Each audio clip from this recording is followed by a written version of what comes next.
کتابوں میں جو کتاب افضل اسے قرآن کہتے ہیں، کتابوں میں جو کتاب افضل اسے قرآن کہتے ہیں، جس نے اس کو نازل کیا اس کو رحمان کہتے ہیں، جس پر یہ کتاب نازل ہوئی اسے محبوب رحمان کہتے ہیں، جو اس کے 30 پارے دل میں سمائے اسے حافظ قرآن کہتے ہیں، اور جو ان حافظ قرآن سے علماء سے قرآن سے دل لگائے محبت کے اسے عاشق قرآن کہتے ہیں۔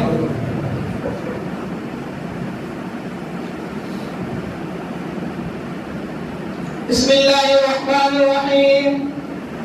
یا ایھا الناس قد جاءتکم موعظۃ من ربکم وشفاء لما فی الصدور۔ صدق اللہ العظیم وصدق رسولہ النبی الکریم۔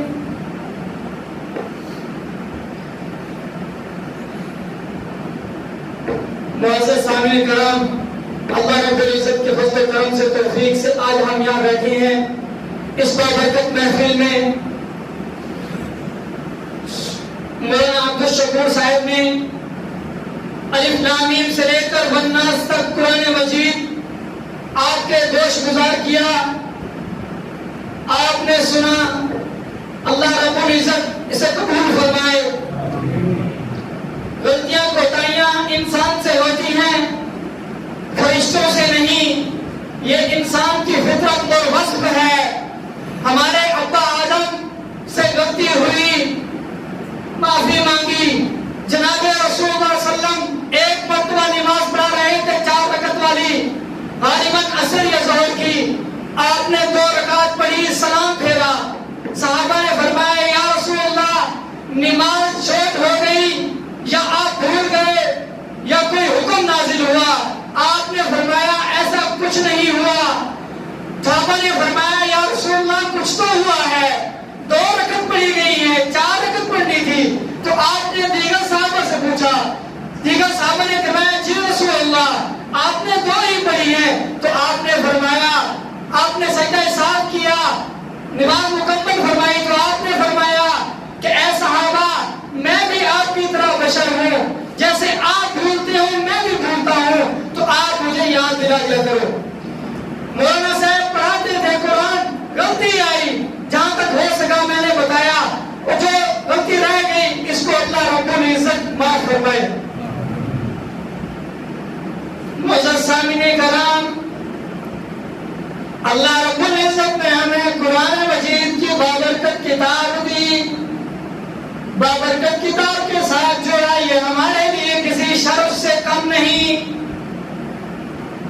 یہ قرآن مجید اگر پہاڑ پر نازل کیا جاتا تو پہاڑ ریزہ ریزہ ہو جاتے، یہ قرآن مجید اگر سمندروں پر نازل کیا جاتا تو سمندر اپنی لہریں کھو دیتے، یہ قرآن مجید اگر صحراؤں پر نازل کیا جاتا تو یہ صحرا اپنی لہریں کھو دیتے، یہ قرآن مجید آسمانوں پر نازل کیا جاتا تو آسمانوں میں تلے پڑ جاتی۔ اس قرآن مجید کے لیے رب کائنات نے جس سینے کو، جس بندے کو تعین کیا وہ ہمارے پیارے نبی جناب رسول اللہ آمنہ کے لال سرور کائنات، اماموں کے امام، انبیاء کے امام، محبوب الرحمن جناب رسول اللہ ہیں۔ اور اس قرآن کو ہمارے لیے نصیحت بنایا، آواز بنایا، تاکہ قیامت تک آنے والوں کے لیے نصیحت و عبرت ہو۔ اس قرآن کے اندر مسائل بیان کیے، اس قرآن کے اندر شباشیں بیان کی، اس قرآن کے اندر پہلے لوگوں کو قصے سنائے تاکہ ہم اس سے عبرت حاصل کریں۔ تو ہمیں اس قرآن کو اسی طرح لینا چاہیے جس طرح میرے حضور نے کیا، صحابہ کرام نے عمل کر کے دکھایا۔ یہ قرآن ہمارے لیے ایک معجزہ ہے کہ ہم ایک بچے کو سکول داخل کرواتے ہیں، وہ بچہ ABC پڑھتا ہے، اس کے بعد کتابیں پڑھتا ہے، بظاہر ان کو پر وقت یاد ہو جاتی ہے، وہ سال کلوز ہوتا ہے، نیکسٹ سال شروع ہوتا ہے، وہ تمام کتابیں بھلا دیتا ہے۔ لیکن قرآن مجید کا معجزہ ہے کہ 6 سال کے بچے سے لے کر 100 سال کے بابے تک اس قرآن کو اپنے دل میں سما سکتا ہے۔ تو سبحان اللہ۔ یہ قرآن کسی نے سال میں یاد کیا، کسی نے 2 سال میں، کسی نے 4 سال میں۔ میں آپ کو ایک امام کے بارے میں بتاتا ہوں، امام محمد سب جانتے ہوں گے، امام محمد امام ابو حنیفہ کے شاگرد ہیں، ان کی خدمت میں حاضر ہوئے کہ امام صاحب میں علم حدیث حاصل کرنا چاہتا ہوں۔ امام صاحب نے فرمایا بچے تیری تعلیم کیا ہے؟ کیا تو نے قرآن حفظ کیا ہے؟ امام محمد نے فرمایا نہیں استاد جی قرآن تو حفظ نہیں کیا۔ امام ابو حنیفہ نے فرمایا بچے میرا اصول ہے، درس کھاتا میں حافظ قرآن کو بٹھاتا ہوں۔ امام محمد چلے گئے، 1 ہفتے کے بعد آئے کہ فرمایا امام صاحب میں آ گیا، میں نے قرآن یاد کر لیا۔ سب کہہ دو سبحان اللہ۔ 1 ہفتے میں قرآن جو حفظ کیا امام محمد نے کیا۔ ایسے کئی مثالیں ملتی ہیں بڑے اکابر میں جنہوں نے 30 دنوں میں 27 دنوں میں قرآن حفظ کیا۔ آج کے شیخ پورے کے اندر ایک بچے نے قرآن 3 مہینے میں حفظ کیا۔ یہ قرآن کی سعادت ہے، خوش بختی ہے۔ آج کسی نہ کسی طرح قرآن کے ساتھ جڑے رہیں، اپنے بچوں کو خود حفظ نہیں کر سکے بچوں کو حفظ کرائیں، بچے نہیں کر سکے اپنے پوتوں میں سے کسی کو حفظ کرائیں، کیا آپ کے لیے صدقہ جاریہ ہوں گے۔ قرآن کا حفظ علم کا علم یہ ہمارے لیے بہت ضروری ہے، یہ ہمارے لیے ایمان کا حصہ ہے۔ میں نہیں کہتا بچوں کو ڈاکٹر نہ بناؤ، میں نہیں روکتا بچوں کو انجینئر نہ بناؤ، میں نہیں روکتا بچوں کو کسی بڑے عہدے پر نہ لگاؤ، بزنس مین نہ بناؤ۔ صحابہ کرام بزنس مین بھی تھے، تاجر بھی تھے، دکاندار بھی تھے، سفر بھی کرتے تھے، لیکن قرآن بھی یاد کیا، قرآن پر عمل بھی کیا۔ آپ بھی بچوں کو قرآن کا علم دیں، قرآن کا علم دیں، حدیث کا علم دیں۔ کہیں ایسا نہ ہو کہ آپ نے عمر گزاری، آپ نے بچوں کو دنیاوی تعلیم کو دی، قرآن کا علم نہ دیا، تو ایسا نہ ہو کہ بچہ آپ پہ بھول جائے، آپ مریں، وہ قبرستان میں جائے، ایک سیمنٹ کی بوری لگائے پکی کر دے لیکن قبر کی طرف رخ نہ کرے، قرآن نہ پڑھے، تو ہمارے لیے یہ معلومی ہے۔ میں نے اپنے اس گناہگار آنکھوں سے دیکھا کہ نماز جنازہ کا وقت ہے، باپ کی میت سامنے پڑی ہے، بچے نے نیٹ آن کیا ہوا ہے، نماز جنازے کی دعائیں وہ سچ کر رہا ہے۔ یہ کتنی بڑی معلومی ہے۔ اپنے بچوں کو اتنا علم دو، ان کے بتاؤ کہ میرا والد جائے، میری والدہ جائے، اس کے لیے میں ان صدقہ جاریہ کے طور پر یاسین پڑھوں، سورۃ ملک پڑھوں، سورۃ رحمان پڑھوں، قرآن کا کوئی حصہ پڑھوں، درود شریف پڑھوں، تاکہ ان کو قبر میں آسانی ہو۔ عبادہ بن صامت رضی اللہ تعالیٰ عنہ سے روایت ہے، خزینہ قرآن میں حدیث موجود ہے کہ جو شخص قرآن کے ساتھ جڑا رہا، قرآن کے ساتھ لگا رہا، اپنا اوڑھنا بچھونا قرآن کو بنایا، دن و رات صبح و شام قرآن کی تلاوت کی، قرآن کے ساتھ محبت کی، راتوں کو جاگا قرآن پڑھا، جب اس کا وقت قریب آتا ہے ادھر سے اس کو اسرائیل علیہ السلام آتے ہیں، اس کو موت کا جھٹکا لگتا ہے، ادھر اس کو نہلاتے ہیں، غسل دیتے ہیں، غسل دینے کے بعد وہ قرآن اس کے سینے کے درمیان داخل ہو جاتا ہے اور وہ قبر کی طرف روانہ ہے۔ بیٹے اس کو لے کے جا رہے ہیں، محلے والے اس کو لے کے جا رہے ہیں، قرآن اس کے سینے میں اس کے ساتھ ہے۔ جب اس کو قرآن قبر میں اتارتے ہیں، بیٹا محلے والے سب لوگ اس پر مٹی ڈالتے ہیں، سلیب پر رکھتے ہیں، ادھر سے فرشتے حاضر ہو جاتے ہیں۔ آپ بندے کا حساب کتاب شروع ہے، اس سے دین کے بارے میں، اس سے ایمان کے بارے میں، اس سے نبی کے بارے میں، اس سے سوال کیے جائیں۔ جیسے ہی فرشتے آتے ہیں بندہ گھبراتا ہے، ادھر سے قرآن سامنے کھڑا ہو جاتا ہے، قرآن کہتا ہے کہ رکو رکو میرے، اس کو کچھ نہ کہو، یہ تو میرا جگری تھا، یہ تو میرا دوست تھا، اس نے دنیا میں میرا ساتھ نہیں چھوڑا، اس نے دنیا کے اندر مجھے اکیلا نہیں چھوڑا، جب لوگ سوئے ہوئے تھے اس نے اٹھ کر میری تلاوت کی، اس نے نمازوں میں، اس نے سفر حضر میں میری تلاوت کی۔ فرشتے کہتے ہیں کہ آپ بھی اللہ کا کلام ہے، ہم بھی اللہ کے فرشتے ہیں، اپنی طرف سے نہیں آئے، ہم بھی اللہ کے لیے آئے ہیں۔ وہ کہتے ہیں رکو میں اللہ کی دربار میں جاتا ہوں، قرآن جاتا ہے اللہ کی دربار میں، اللہ سے جا کر عرض کرتا ہے یا اللہ یہ بندہ تو میرا دوست تھا، یہ تو کلام پاک پڑھتا تھا، فرشتوں کو واپس بلا لو، اس بندے کے لیے آسانی ہو جائے۔ قرآن جب واپسی آتا ہے آ کر اس بندے کے سامنے کھڑا ہوتا ہے، دیکھتا ہے فرشتے نہیں ہیں، بندے کو کہتا ہے اے میرے دوست تجھے کوئی پریشانی تو نہیں ہوئی، تجھے کسی بچھو نے تو نہیں کاٹا، کسی سانپ نے تو نہیں کاٹا، تجھے اندھیرے تو نہیں ستایا، تو گھبرایا تو نہیں، تو ڈرا تو نہیں، تو تسلی رکھ میں تیرے ساتھ ہوں۔ تو قرآن مجید اس کے ساتھ ہوتا ہے، بندے کو کہتا ہے قرآن مجید اے میرے دوست آسمان کی طرف تک ذرا، قبر کے اوپر دیکھ۔ بندہ جب اوپر دیکھتا ہے کیا دیکھتا ہے؟ 1000 فرشتہ 4 چیزیں لے کر قبر کی طرف روانہ ہے۔ جنت کا بچھونا، جنت کا اوٹنا، نور قندیل وہ لے کے آتے ہیں، یاسمین پھول لے کے آتے ہیں، وہ آ کر بندے کی لاش کو اٹھاتے ہیں، جنت کا بچھونا نیچے بچھاتے ہیں، اس کے اوپر پاؤں کی طرف جنت کا اوڑھنا رکھتے ہیں اور اسے کہتے ہیں کہ اے بندے، قرآن کہتا ہے کہ اے بندے تجھے قبر میں اب کوئی سختی نہیں ہوگی، قبر میں مشکلات نہیں ہوگی، میں تیرے ساتھ ہوں، میں آتا جاتا رہوں گا۔ اور اس کے بعد کہتا ہے تجھے بیٹوں کی اولاد کی، بیوی کی یاد ستائے گی، گھر والوں کی، دوستوں کی یاد ستائے گی، میں نے تیرے سینے کے اوپر یاسمین کا پھول رکھ دیا ہے، تو اس سے تیری یاد پوری ہو جائے گی۔ سب کہے سبحان اللہ۔ سبحان اللہ۔ اس کے بعد قبر میں اندھیرا بھی نہیں ہوگا، نور قندیل جلا دیا جائے گا، جتنا پیٹرول مہنگا ہو جائے کوئی مسئلہ نہیں، کوئی پیٹرول کا خرچہ نہیں، کوئی اس کا ایندھن ختم نہیں ہوگا، وہ ایندھن ایسا ہوگا قیامت تک چلتا رہے گا، جنت کی طرف سے اس کو ٹھنڈی ٹھنڈی ہوائیں اللہ رب العزت جاری کر دے گا۔ حدیث میں آتا ہے وہ قرآن اس کے گھر والوں کی طرف آئے گا، اگر اس کے گھر والے نمازی پرہیزی، اس کے بچے مدرسے میں پڑھنے لگ جائیں گے، قرآن کی تلاوت کرنے لگ جائیں گے، اس کے بچے قرآن کی تلاوت نماز کے پرہیزگار بن جائے گی، اس کی بیوی کے سر پر دوپٹہ رہے گا، پردہ کرے گی، تو وہ جا کے بتائے گا میت کو، خوشخبری دے گا تیرے پیچھے سب کا جائزہ کرنے کے لیے تیرے بچے تیرے گھر والے موجود ہیں۔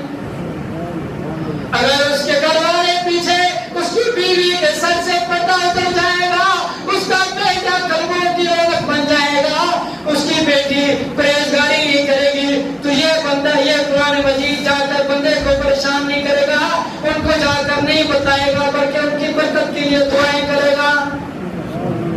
قرآن مجید تو ایسا معجزہ ہے، قرآن مجید تو ایسا معجزہ ہے کہ ایک مرتبہ ایک بچہ قرآن مجید کی تلاوت کر رہا تھا، ایک عربی ایک دیہاتی وہاں سے گزرا، بچے نے کہا فسدا بما تؤمر، یہ الفاظ سنے، فصاحت و بلاغت سنی، وہ دیہاتی بے ہوش ہو کر گر پڑا، اس نے کہا یہ کوئی کلام کسی شاعر کا کلام نہیں ہے، یہ کوئی جادو نہیں ہے، یہ تو کوئی عجیب و غریب کلام ہے۔ نبوت کے 5ویں سال مسلمانوں کے اوپر طرح طرح کے عجیب و غریب مشکلات ہے، پریشانی ہے، مسلمانوں پر ظلم و ستم ڈھائے گئے، تو آپ صلی اللہ علیہ وسلم نے صحابہ کرام کی جماعت کو حبشہ کی طرف روانہ کیا، چاہے نجاشی کے پاس، چاہے پناہ لو اس کے پاس، کافر ضرور ہے لیکن بے رحم نہیں ہے، وہ انصاف کرتا ہے۔ تو چنانچہ صحابہ کرام کی جماعت چلی گئی نجاشی کے پاس اور ان کو جا کر کہا کہ ہم آپ کے پاس امن کے لیے آئے ہیں، ہمیں پناہ دی جائے۔ ادھر کفار مشرکین کو پتہ چلا، انہوں نے بھی اپنا وفد اور طائف دے کے بھیج دیے کہ ان لوگوں کو ہمارے حوالے کیا جائے، یہ بھاگ کے آئے ہیں، انہوں نے اپنا دین کو ابو اجداد کو چھوڑ دیا ہے، انہوں نے نیا دین شروع کر دیا۔ نجاشی کا دربار لگا، صحابہ کرام پریشان تھے، تو چنانچہ اس موقع کے اوپر حضرت علی ابن طالب، حضرت علی رضی اللہ تعالیٰ عنہ کے بڑے بھائی جو عمر میں سے تقریباً 10 سال بڑے تھے، حضرت جعفر بن طیار کو وکیل بنا کر پیش کیا گیا ہے۔ جعفر بن طیار جا کے حبشی کو اپنے محمد کے بارے میں، اپنے دین اسلام کے بارے میں جا کے بتاؤ۔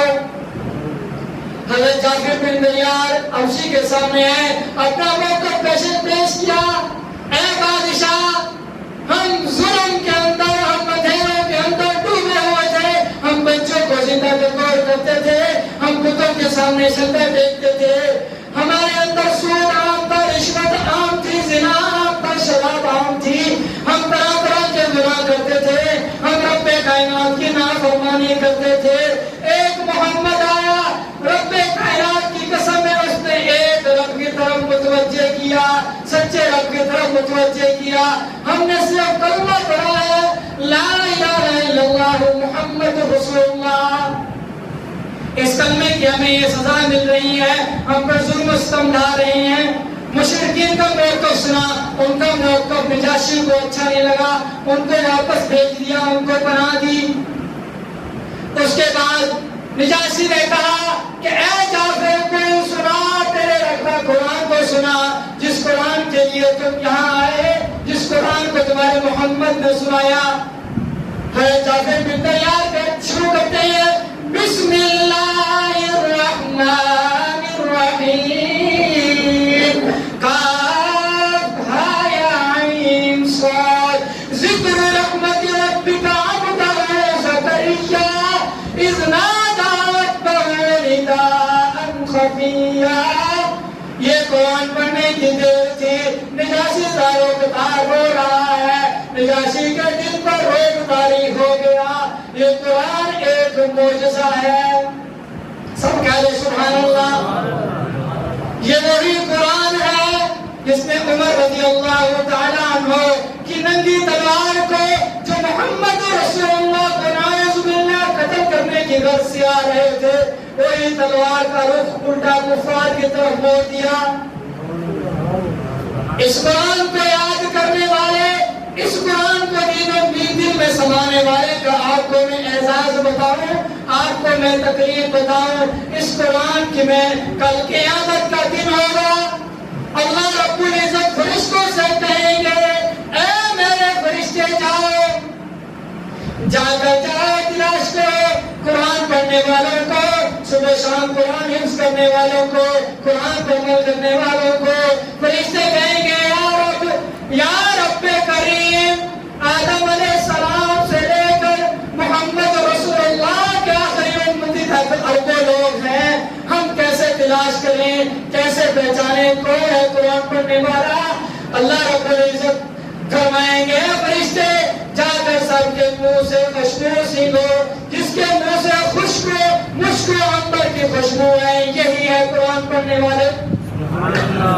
فرشتے خوشبو سونگیں گے، خوشبو آئے گی مشک و عنبر پر، ان کو لایا جائے گا، ان کو عرش کے سائے کے نیچے کھڑا کر دیا جائے گا۔ میرے بھائیوں، میرے دوستوں، میرے بزرگوں، جس دن کوئی سایہ نہیں ہوگا، نفسا نفسی کے عالم میں ہوں گے، اس دن سایہ مل جائے، وہ بھی عرش کا سایہ، تو کتنے بڑے خوش بختی کی بات ہے۔ یہ تو اعزاز حافظ قرآن کا ہے۔ میں آپ کو حافظ قرآن کے والد کا اعزاز بتاتا ہوں کہ قیامت کا دن ہوگا، حافظ قرآن کے والد کو ایسا تاج پہنایا جائے گا جس کی روشنی سورج و شمس و قمر، سورج چاند سے زیادہ ہوگی، اور ان کو اونچے اونچے ممبروں کے اوپر بٹھایا جائے گا۔ وہ عرض کرے گا، فرشتے آئیں گے پانی لے کر، جام لے کر، کہیں گے پانی پینا ہے، شربت پینا ہے۔ وہ کہیں گے نہیں نہیں، ہم نے پانی نہیں پینا، شربت نہیں پینا، میرے 4 بچے تھے، میرے 3 بچے تھے، وہ نظر نہیں آ رہے، کہاں ہے میرے دوست تھے، وہ نظر نہیں آ رہے۔ فرشتے کہیں گے کہ اے خوشبخت انسان، تو پیٹ بلندی پر بیٹھا ہوا ہے، تو ایسے ممبروں پر بیٹھا ہوا ہے، دیگر لوگ تم سے نیچے ہیں، وہ کوئی نبی نہیں ہوں گے، وہ کوئی امام نہیں ہوں گے، وہ وہی کسان ہوں گے، وہی موچی ہوں گے، اور وہی ایک محنت کش انسان ہوں گے جس نے اپنے بچوں کو قرآن پڑھایا۔ اس کے بعد بچوں کو لایا جائے گا، ان سے ان کی ملاقات کروائی جائے گی، بچے بھی راضی، باپ بھی راضی۔ اللہ رب العزت ہمیں بھی اپنے بچوں کو قرآن پڑھانے کی توفیق عطا فرمائے۔ میرے بھائیوں،